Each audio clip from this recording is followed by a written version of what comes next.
சமூக சொந்தங்களுக்கு வணக்கம். மீண்டும் மற்றொரு காணொலியில் உங்களை சந்திக்கின்றேன். இந்த காணொலியில் நாங்கள் பார்க்க இருக்கின்ற விடயம், அமெரிக்கா காசாவுக்கான மனிதாபிமான உதவி மேற்பார்வையை இஸ்ரேலிடமிருந்து பொறுப்பேற்றதாக ஒரு செய்தி வெளியாகி இருக்கின்றது.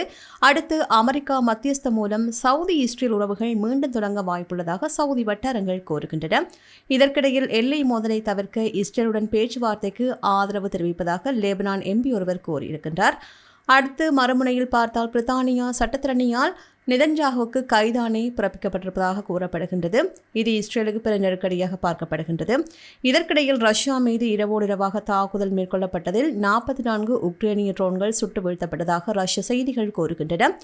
உக்ரைன் வைத்த கூறி காரணமாக புடினின் 960 மில்லியன் பவுண்டுகள் ஆயுதமானது வெடித்து சிதறியதாக உக்ரைன் கூறுகின்றது. இவை பற்றித்தான் விரிவாக பார்க்க இருக்கின்றோம். வாங்க காணொலிக்குள் போகலாம். காசா பகுதிக்குள் நுழைகின்ற மனிதாபிமான உதவிகளை இஸ்ரேல் மேற்பார்வையிடும் முறையிலிருந்து அமெரிக்கா தற்போது பொறுப்பேற்றுள்ளதாக வாஷிங்டன் போஸ்ட் வெளியிட்ட செய்தி ஒன்று கூறுகின்றது. அமெரிக்கா கிரியாத் காட்டில் அமைத்துள்ள சிவில் ராணுவ ஒருங்கிணைப்பு மையம்தான் இந்த வழியாக காசாவிற்குள் நுழைகின்ற உதவிப் பொருட்களின் இறக்குமதியை இப்போது மேற்பார்வையிடுவதாக கூறப்படுகின்றது.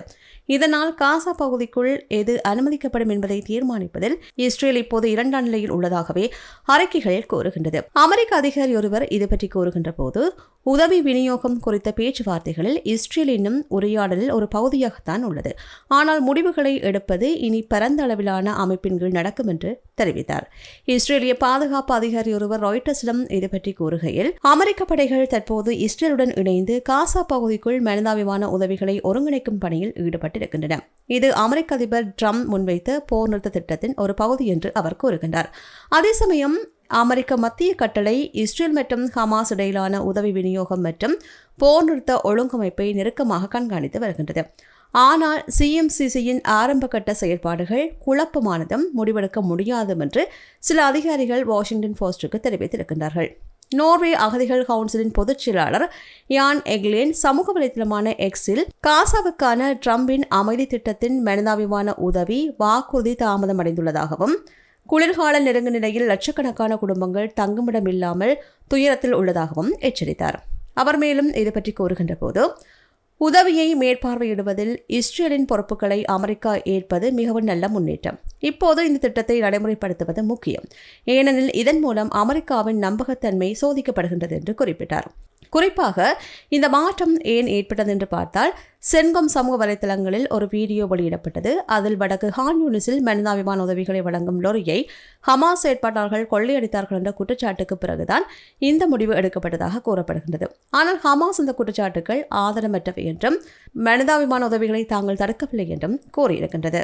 அடுத்து அமெரிக்காவின் மத்தியஸ்தத்தின் மூலம் சவுதி அரேபியா மற்றும் இஸ்ரேலுக்கு இடையிலான உறவுகள் மீண்டும் தொடங்கப்படலாம் என்று சவுதி அரசு குடும்ப வட்டாரங்களை மேற்கோள் காட்டி ஹான் செய்தி தகவல் வெளியிட்டுள்ளது. அக்டோபர் 7 தாக்குதலுக்கு முன்னர் அமெரிக்கா வழியாக எளிதாக்கப்பட்டிருந்த மறைமுக தொடர்பு முறைக்கு ரியாத் திரும்புவதை இது எதிர்பார்ப்பதாக கூறப்படுகின்றது.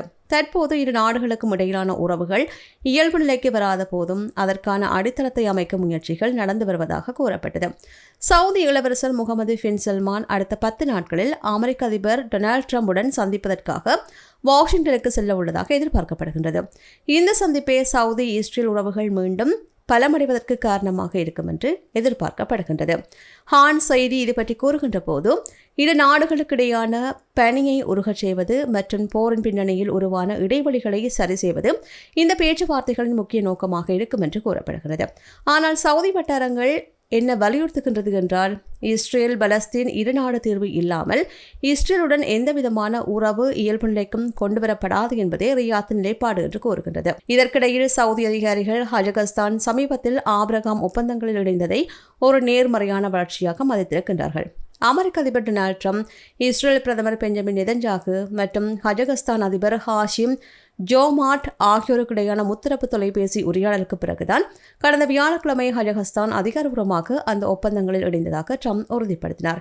இது உலகம் முழுவதும் பாலங்களை அமைக்கும் முக்கியமான படியாகும் என்று சவுதி கருதுகின்றது. தனது 2வது பதவிக்காலத்தில் இதுவே பல ஒப்பந்தங்களில் முதலாவதாகும் என்று ட்ரம்ப் கூறுகின்றார். அந்த அடிப்படையில் அமைதி மற்றும் செழிப்பை ஏற்றுக்கொள்ள இன்னும் பல நாடுகள் ஆபிரகாம் ஒப்பந்தங்களில் வரிசையில் நிற்பதாகவும் ட்ரம்ப் தெரிவித்தார். அடுத்து பிரித்தானியரான ICC சட்டத்திறனியால் நெதன்யாகுவுக்கு எதிராக கைது கைதாணை பிறப்பிக்கப்பட்ட நிலையில் அவர் இஸ்ரேல் உளவுத்துறையால் குறிவைக்கப்பட்டாரா என்ற சந்தேகம் பலத்திருக்கின்றது. பிரித்தானியரான சட்டத்திரணி ஹரீம் கான் சர்வதேச குற்றவியல் நீதிமன்றத்தில் எடுத்த முடிவு உலகளவில் பரபரப்பை ஏற்படுத்தியது. 2024 மே மாதம் இஸ்ரேல் பிரதமர் பெஞ்சமின் நெதன்யாகுவிற்கு எதிராக கைதாணைகளை பிறப்பிக்க அவர் நீதிபதிகளை கேட்டுக்கொண்டார். நெதன்யாகு மட்டுமின்றி இஸ்ரேலின் முன்னாள் பாதுகாப்பு அமைச்சர் மற்றும் 3 ஹமாஸ் தலைவர்கள் மீதும் கைதாணைக்கு அவர் கோரிக்கை வைத்தார். அமெரிக்கா மற்றும் பல ஐரோப்பிய நாடுகளின் ஆதரவு பெற்ற ஜனநாயக ரீதியாக தெரிவு செய்யப்பட்ட ஒரு தலைவருக்கு எதிராக ICCயில் கைதாணை கோரியிருப்பது அதன் வரலாற்றிலேயே முதல் முறையாகும். ஆனால் அந்த விவகாரத்தில் ஹரீம் கானுக்கு ஏற்பட்ட பின்னடைவு துரிதமானது. அப்போதைய அமெரிக்க ஜனாதிபதி ஜோ பைடன் கடுமையாக இதனை விமர்சித்தார். இஸ்ரேலும் இந்த விவகாரத்தை கடுமையாக எதிர்கொண்டது. ஆனால் அதன் பின்னர் ஹரீம் கானின் வாழ்க்கை தலைகீழாக மாறியது. தீவிர அரசியல் நெருக்கடிக்கு உட்பட்டும் காசாவில் போர் நடந்து கொண்டிருக்கும் நிலையிலும் ஹரீம் கான் மீது பாலியல் துஷ்பிரயோக குற்றச்சாட்டுகள் முன்வைக்கப்பட்டது. ஹரீம் கானுடன் பணியாற்றிய 30 வயது கடந்த பெண் சட்டத்திரணி ஒருவர் நேரடியாகவே இந்த குற்றச்சாட்டை முன்வைத்தார். ஹரீம் கான் அந்த குற்றச்சாட்டுகளை மொத்தமாக நிராகரித்திருந்த நிலையில் ஓராண்டு காலமாக முன்னெடுக்கப்பட்ட விசாரணையிலும் எந்த முடிவும் எட்டவில்லை. இந்நிலையிலேயே இஸ்ரேல் உளவு அமைப்பான மொசாட் ஹரீம் கானுக்கு எதிராக களமிறங்கி இருக்கலாம் என்ற சந்தேகம் வலுத்தது. தொடர்புடைய பெண் சட்டத்திரணி இஸ்ரேல் உளவு அமைப்பின் கைப்பாவையாக இருக்கலாம் என்ற சந்தேகமும் எழுந்தது. அதிரடி திருப்பமாக உளவு பார்க்கும் நடவடிக்கையின் ஒரு பகுதியாக அந்த பெண் குறிவைக்கப்பட்டுள்ளார் என்ற தகவல்களும் வெளியானது. அதாவது இஸ்ரேலின் எதிரி நாடான கட்டாரில் குறித்த பெண் சிக்கினார். ஆனால் அந்த பெண்ணின் தரப்பு அவருக்கு சாதகமாக பேசியது.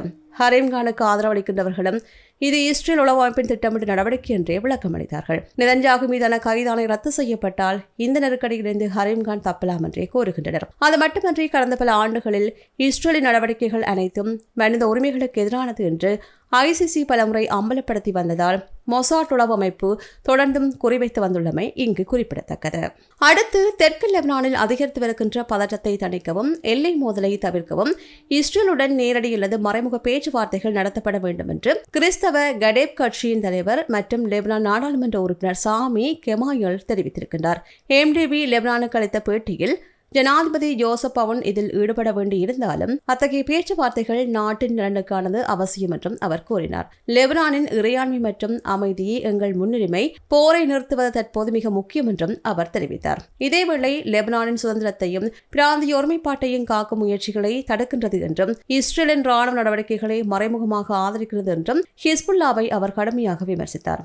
காசாவில் நடந்த இடப்பெயர்வு மற்றும் நில அபகரிப்பு அனுபவத்தை லெபனானில் மீண்டும் ஏற்படுத்திவிடக் கூடாது என்று அவர் எச்சரித்தார். பாராளுமன்ற சபாநாயகர் நஃபி ஃபெர்ரியை நோக்கி வெளிநாட்டில் வாழும் லெபனானியர்களுக்கு வாக்களிக்கும் உரிமை வழங்கும் சட்டத்தை நாடாளுமன்றத்தின் நிகழ்ச்சி நிலையில் சேர்க்குமாறும் அவர் கோரிக்கை விடுத்தார். ஃபெர்ரி பாதுகாப்பு விவகாரங்களில் ஈடுபடுகின்றார், ஆனால் அவர் செய்திகளை மட்டுமே அனுப்புகின்றார், எந்த ஒரு தரப்பிடமும் நேரடி அதிகாரம் இல்லை என்றும் தெரிவித்தார். கடந்த வியாழக்கிழமை எக்ஸில் வெளியிட்ட பதிவில் ஹிஸ்புல்லாவை நோக்கி லெபனான் அரசின் இறையாண்மை மற்றும் ஆயுதங்களின் கட்டுப்பாடு ஆகியவற்றுக்கிடையில் தேர்வு செய்ய அவை கட்டாயப்படுத்தப்பட வேண்டும் என்று அவர் கூறினார். மேலும் அந்த அமைப்பு நம்மை மற்றொரு அர்த்தமற்ற மற்றும் அழிவூட்டும் போருக்கு இழுத்து செல்ல முயற்சிப்பதாகவும் குற்றம் சாட்டினார். குறிப்பாக இவரின் கருத்துக்கள் பெய்ரூட் மற்றும் வாஷிங்டன் இடையே உருவாகி வருகின்ற பதட்டமான சூழ்நிலையின் மத்தியில் வந்திருக்கின்றன. அமெரிக்கா ஹிஸ்புல்லாவை பயங்கரவாத அமைப்பு என்று அறிவித்துள்ளதால் அந்த அமைப்புக்கு எதிராக லெபனான் அரசு உறுதியான நிலைப்பாடு எடுக்க வேண்டும் என்று வலியுறுத்தி வருகின்றது. இந்நிலையில் அமெரிக்க நிதியமைச்சர் மூத்த அதிகாரிகள் குழு விரைவில் லெபனானுக்கு சென்று கடுமையான எச்சரிக்கைகளை ஜனாதிபதிக்கு வழங்க உள்ளதாகவும் சவுதி அரேபியாவைச் சேர்ந்த அல்கதா தொலைக்காட்சி கூறுகின்றது. அமெரிக்க நிதியமைச்சின் பயங்கரவாத மற்றும் நிதி புலனாய்வு துறையின் துணை செயலாளர் வாஷிங்டன் தற்போதைய நெருக்கடியை ஹிஸ்புல்லாவை நிராயுதப்படுத்த அழுத்தம் கொடுக்கவும் ஈரானிய நிதியுதவியை தடுக்கவும் பயன்படுத்தும் என்று ராய்ட்டர்ஸ் செய்தி நிறுவனத்திடம் தெரிவித்திருக்கின்றமையும் இங்கு குறிப்பிடத்தக்கது. இதேவேளை உக்ரைன் ரஷ்ய நிலவரங்களை பார்க்கின்ற போது இரவோடிரவாக உக்ரைன் நடத்திய ட்ரோன் தாக்குதலை முறியடித்திருப்பதாக ரஷ்யா அறிவித்திருக்கின்றது. ரஷ்ய பாதுகாப்பு அமைச்சகம் வெளியிட்ட அறிக்கையில் இரவோடிரவாக ரஷ்யா வான்பரப்புக்குள் அத்துமீறி நுழைந்த 44 உக்ரைனிய ட்ரோன்களை வெற்றிகரமாக இடைமறித்து அளித்திருப்பதாக தெரிவித்துள்ளது. பிரான்ஸ் பிராந்தியத்தில் 43 ட்ரோன்களும் டாஸ்டோ பிராந்தியத்தில் ஒரு ட்ரோன்களும் இடைமறித்து அளிக்கப்பட்டதாக தெரிவிக்கப்படுகின்றது. இந்த இடைமறிப்பு சம்பவத்தில் பொதுமக்கள் யாருக்கும் காயம் ஏற்படவில்லை என்றும் உறுதிப்படுத்தப்பட்டிருக்கின்றது. அதே சமயம் நாட்டின் உள்கட்டமைப்புகளுக்கோ அல்லது பொது கட்டமைப்புகளுக்கோ எந்தவிதமான சேதமும் ஏற்படவில்லை என்று அதிகாரிகள் தகவல்கள் தெரிவித்துள்ளார்கள். ஆனால் உக்ரைன் முன்னெடுத்த சிறப்பு நடவடிக்கை ஒன்றில் விளாடிமிர் புடினின் மிகவும் மதிப்புமிக்க வான் பாதுகாப்பு அமைப்புகள் ஒன்றான S-400 ட்ரிம்ஃப் அளிக்கப்பட்டதாக கூறப்படுகின்றது. குறித்த ஆயுதத்தின் மதிப்பு 960 மில்லியன் பவுண்ட்ஸ்கள் என்று கூறப்படுகின்றது. டெலிகிராம் செயலியில் வெளியான காணொலி ஒன்றில் இது உறுதி செய்யப்பட்டிருக்கின்றது. உக்ரைனின் சிறப்பு படைகளே தொடர்புடைய தாக்குதலில் ஈடுபட்டதாக தெரிவிக்கப்படுகின்றது. ரஷ்யா ஆக்கிரமித்துள்ள கிரிமியாவில் இந்த தாக்குதல் நடத்தப்பட்டதாக கூறப்படுகின்றது. உக்ரைனின் Fe-2 ட்ரோன்களை ஏவி நடத்தப்பட்ட தாக்குதலில் S-400 ட்ரிம் அமைப்பானது மொத்தமாக அளிக்கப்பட்டிருக்கின்றது. அது மட்டுமன்றி உடாஷ்னே கிராமத்திற்கு அருகே நடந்த தாக்குதலில் ரஷ்யாவின் 18வது ராணுவ பிரிவுக்கு சொந்தமான ஒரு பெரிய வெடிமருந்து கிடங்கும் இலக்காகி இருக்கின்றது. S-400 கட்டளை கோபுரத்திற்கான மின்சாரம் வழங்கும் உபகரணங்களும் 92 NRI ரேடார் அமைப்பும் அளிக்கப்பட்டிருக்கின்றன. அக்டோபர் 6ஆம் தேதி நடத்தப்பட்ட இந்த தாக்குதல் தொடர்பில் பாதுகாப்பு காரணங்களுக்காக தகவல் வெளியிடப்படவில்லை என்று கூறப்படுகின்றது. இவை சமீபத்தில் வெளியான செய்தியின் தொகுப்பாக காணப்படுகின்றன. செய்திகள் பற்றி உங்களுடைய கருத்துக்களை கீழே இருக்கும் கமெண்ட்ஸ் பக்கத்தில் மறக்காமல் பதிவிடுங்க. மீண்டும் மற்றொரு காணொலியில் உங்களை சந்திக்கின்றேன். நன்றி. இது போன்ற பல செய்திகளை தெரிந்து கொள்ள நம்முடைய சமூக மீடியா யூடியூப் சேனலை சப்ஸ்கிரைப் செய்து அருகில் உள்ள பெல் பட்டனை கிளிக் செய்யுங்கள். மேலும் செய்திகளை உடனுக்குடன் தெரிந்து கொள்ள சமூகமீடியா.com என்ற இணையதளத்தின் வாயிலாக எங்களுடன் இணைந்திருங்கள்.